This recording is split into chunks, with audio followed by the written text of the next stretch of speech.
नमस्कार, मैं हूं आपके साथ लकी मौर्य और आप देख रहे हैं बड़ी राजनीतिक खबर ITFD मीडिया पर।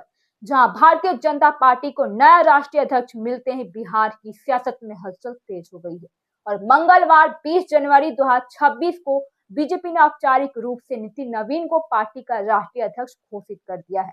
उन्होंने JP नड्डा की जगह ली और इसी के साथ ही बीजेपी में एक नए अध्याय की शुरुआत करने जा रही है। लेकिन नितिन नवीन के अध्यक्ष बनते ही सबसे पहले तीखी प्रतिक्रिया बिहार से आई है और वो भी राष्ट्रीय जनता दल यानी RJD की ओर से।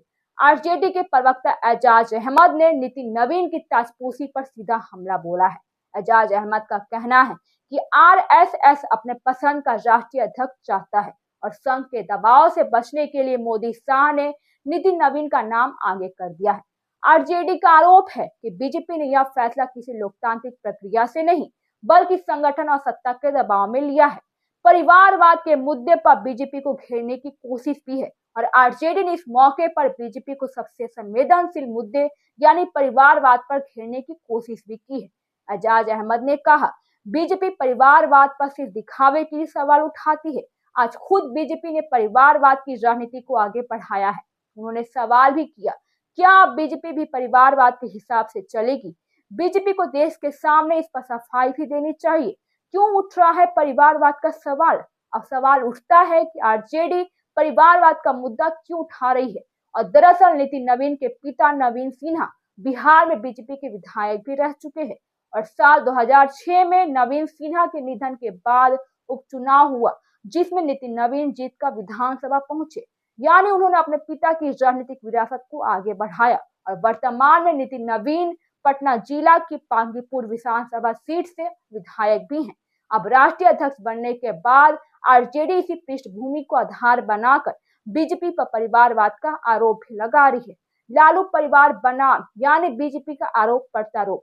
यह भी याद दिलाना जरूरी है कि बीजेपी लंबे समय से लालू यादव और उनके परिवार को परिवारवाद का सबसे बड़ा उदाहरण बताती रहती है।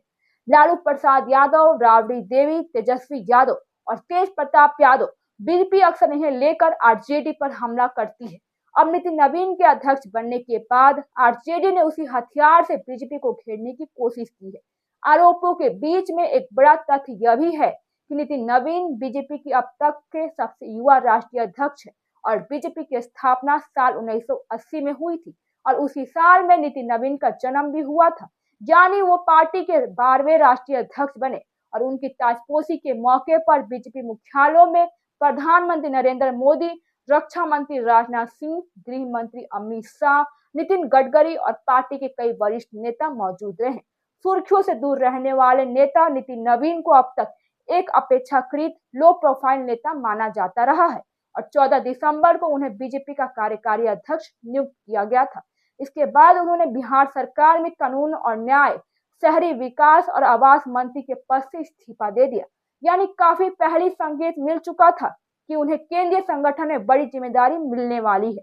यानी नितिन नवीन के राष्ट्रीय अध्यक्ष बनते ही बीजेपी जहां इसे संगठनात्मक मजबूती और नई पीढ़ी के नेतृत्व के तौर पर पेश कर रही है, वहीं RJD इसे परिवारवाद और मोदी शाह की रणनीति से जोड़कर सवाल खड़े कर रही है।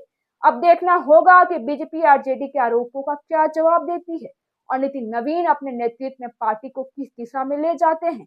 बिहार की राजनीति में यह टकराव आने वाले दिनों में और भी तेज होने वाला है।